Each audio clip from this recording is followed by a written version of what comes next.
Bună, dragii mei! Bine ați venit din nou în bucătăria mea! Pentru astăzi vreau să vă prezint o super rețetă de pască. Pască cu brânză, cu Nutella și cu aluat de cozonac. Și pentru asta avem nevoie de făină, lapte, drojdie, puțină sare pe care o vom pune în făină. Avem nevoie de călbenuș, coajă, lămâie, portocală și 2 vanilii și de zahăr. Și acum ne apucăm de treabă. Prima dată punem drojdia în laptele călduț și o vom amesteca cu zahărul.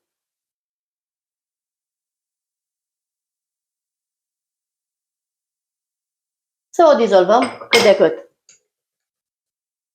Făina trebuie să fie neapărat cernută.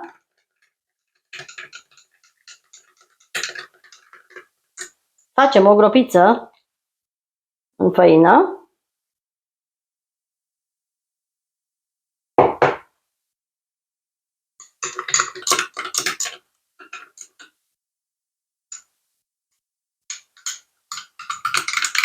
Și o vom turna peste făină.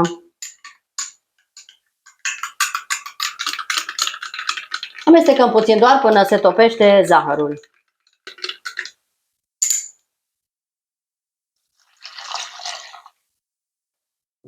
Amestecăm cu o spatulă toate ingredientele.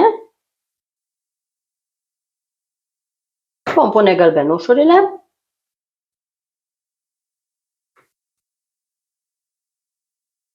Vom pune și coaja, lămâie, portocală, vanilie. Puteți pune și rom. Dacă vă place romul, folosiți rom. Însă eu pun vanilie. Punem și untul topit.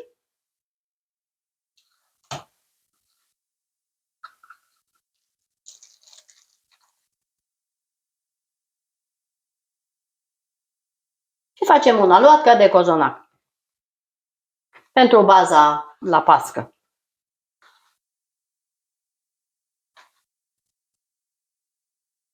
Amestecăm. Punem și uleiul, circa 2 linguri, nu mai mult. Și acesta este aluatul pentru pască, la baza tăvii și pe margini. Facem un aluat elastic, după care îl vom pune o oră la crescut, într-un loc călduț, până își dublează volumul. Aici avem ingredientele pentru crema de brânză. Și avem pesmet, zahăr, puțin lapte, smântână, un topit și răcit, vanilie, un ou întreg, un ou mare, călbenușuri, Nutella, cacao și 500 de grame de brânză fină, nu brânză bulgări.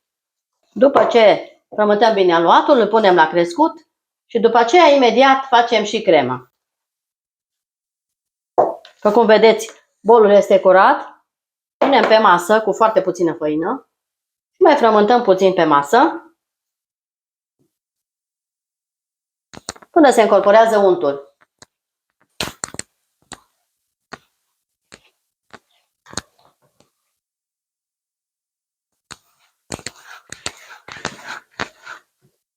Este un aluat foarte bun pentru cozonaci și pentru pască. Iasă ceva delicios.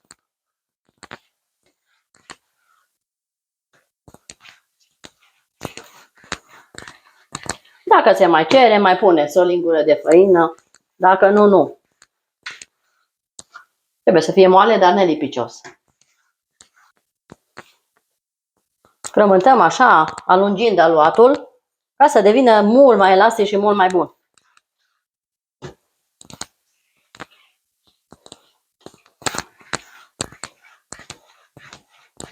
Câteva minute, 2, 3, 4 minute. Frământăm foarte bine.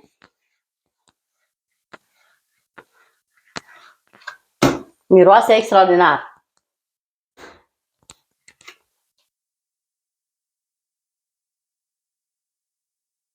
Așa arată aluatul.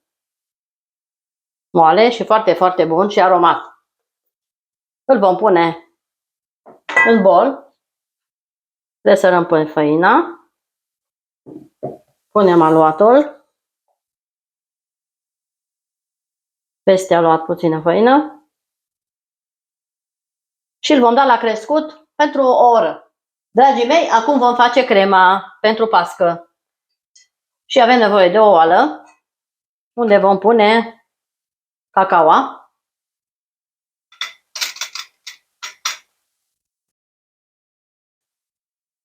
laptele, nu foarte mult, vă las ingredientele în descriere. Și pentru aluat și pentru umplutură. Amestecăm puțin, direct în oală.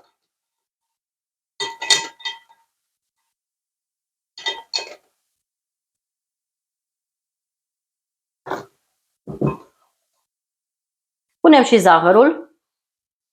Zahăr puneți după gust. Cine vrea mai dulce, să pună mai mult. Fiecare cu plăcerea lui. După ce am amestecat cacaoa cu laptele, o să o dăm la foc, dar nu pentru mult timp. Amestecăm în continuu, să nu se prindă, până se fierbe foarte puțin cacaoa cu laptele. Câteva minute.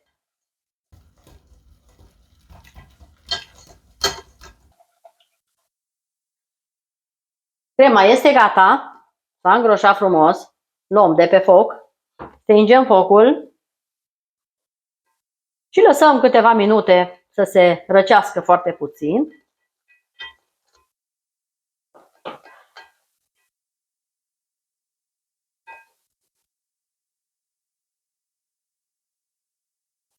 Punem oala pe masă,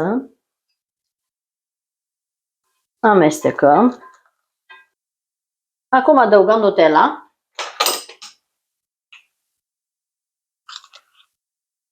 Amestecăm Nutella cu cacaoa.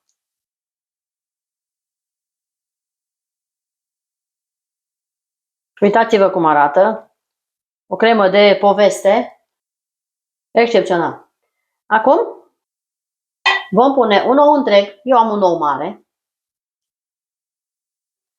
pe care îl amestecăm. Punem și gălbenușurile. Amestecăm gălbenușurile cu oul și restul. Punem smântâna. Eu am 3 linguri mari de smântână aici. Smântână grasă.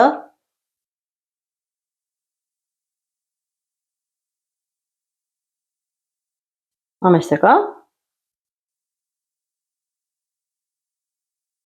Punem untul, care este și el topit și răcit. Amestecăm și untul până se dizolvă cât de cât. Vom pune esență de vanilie, dacă nu aveți sau nu vă place, folosiți rom.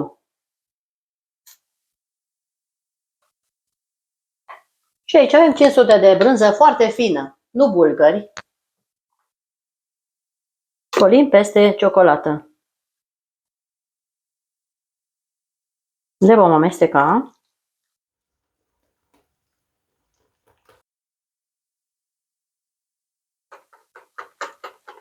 Încorporăm bine brânza. Adăugăm și pesmet.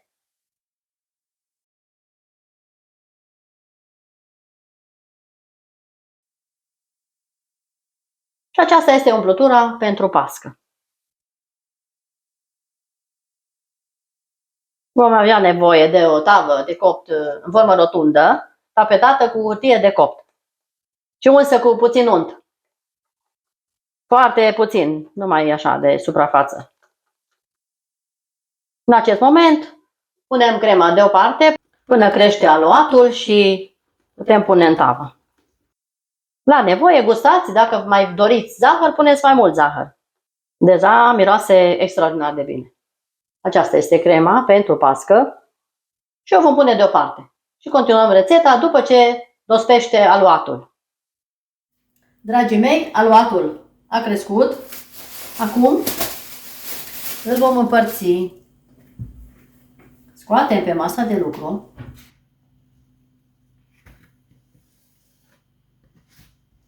Este moale și foarte pufos, foarte bun.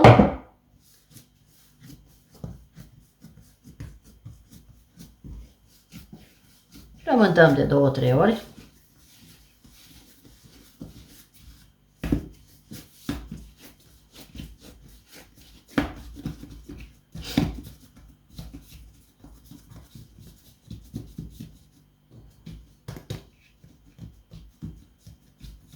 Și îl vom împărți.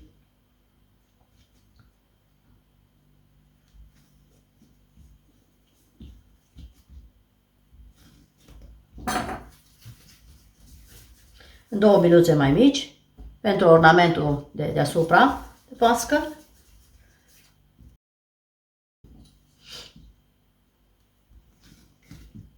Trei bucăți, 3 biluțe, pentru marginea tăvii, aproximativ aceeași mărime, dacă se poate. Eu le fac la ochi, dar puteți să le cântăriți dacă vreți să fie de aceeași mărime. Și baza la pască. Le vom lăsa pentru 10 minute să se odihnească, după care lucrăm mult mai bine cu aluatul, după ce se odihnește puțin. După 10 minute vom pune aluatul în tavă. Crema de la pască este pregătită. Acoperim și lăsăm pentru 10 minute la odihnit.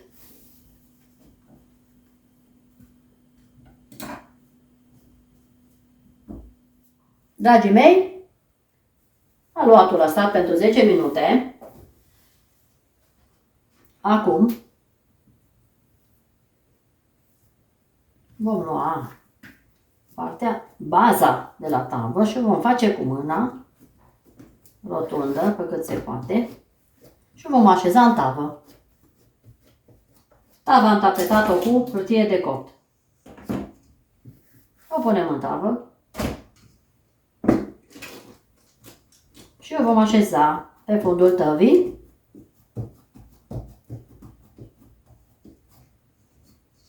Ridicăm și puțin pe margine. Peste tot să fie frumos. Cam așa ceva. Acum vom pune umplutura.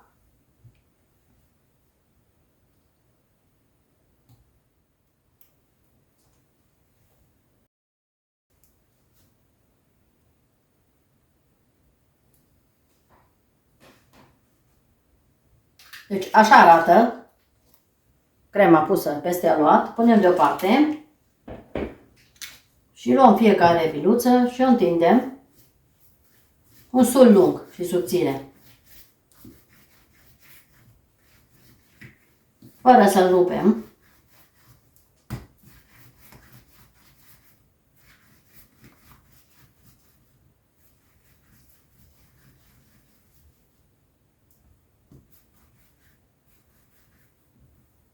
Punem deoparte, facem tot așa următorul.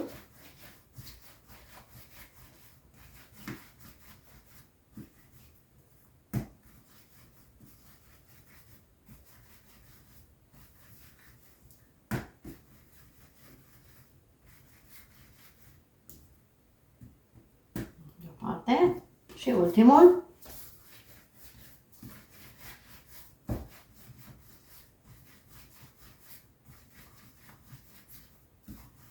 Mi-ar plăcea să-mi spuneți în comentarii de unde mă urmăriți.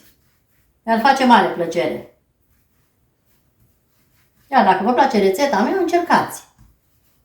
Scrieți în comentarii dacă v-a plăcut.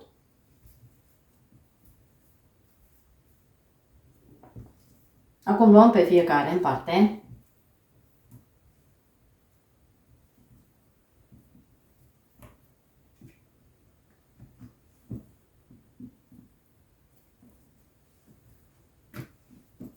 și vom împleti.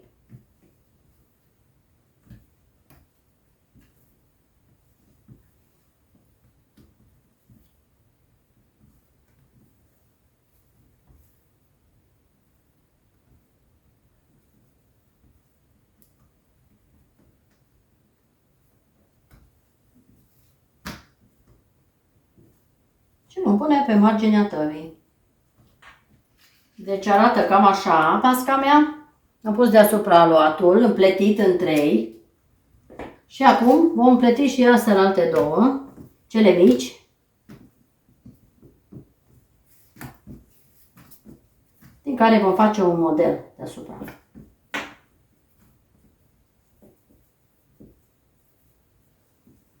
Așa.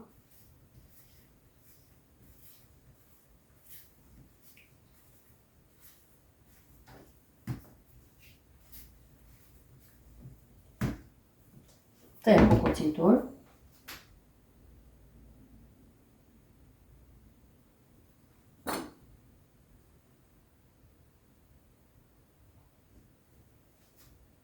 Și vom pune în mijloc. Și o să lăsăm la crescut până crește aluatul de deasupra și de desubt. Încă vreo 30 de minute aproximativ. După aia îl punem în cuptor la 180 de grade Celsius până este copt și rumen deasupra. Înainte îl ungem cu ou și cu puțin lapte. Și acum îl lăsăm să crească. Așa arată.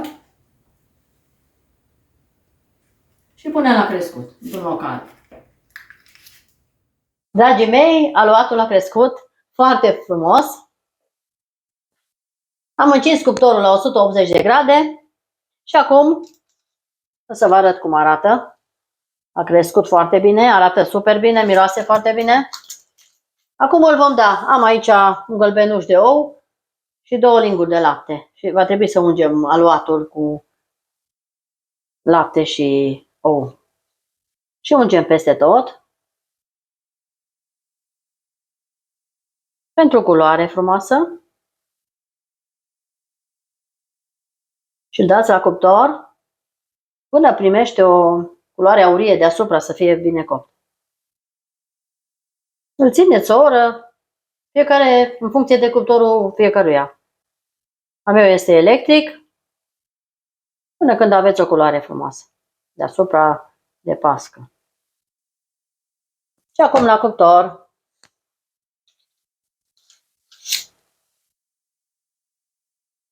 Dragii mei, pasca este gata. S-a copt frumos. Puteți să vedeți. Arată extraordinar. Și acum va trebui să o punem la răcit pentru cel puțin 2 ore, ca să putem să o feliem și să o servim. Dragii mei, aceasta este pasca în toată splendoarea ei. Moale, fenomenal de faină. Punem zahăr pudră peste. Și acum să tăiem și o felie să vedem cum arată interiorul.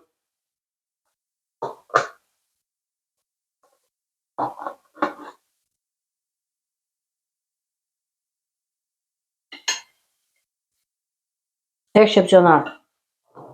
Așa arată interiorul. Probați rețeta dacă vă place pasca cu ciocolată, cu Nutella, cu cacao. Să vedem și cum este. Blatul este copt.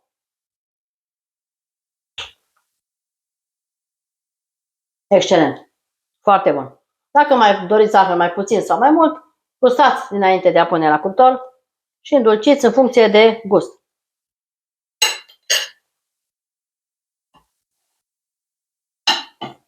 Foarte bun.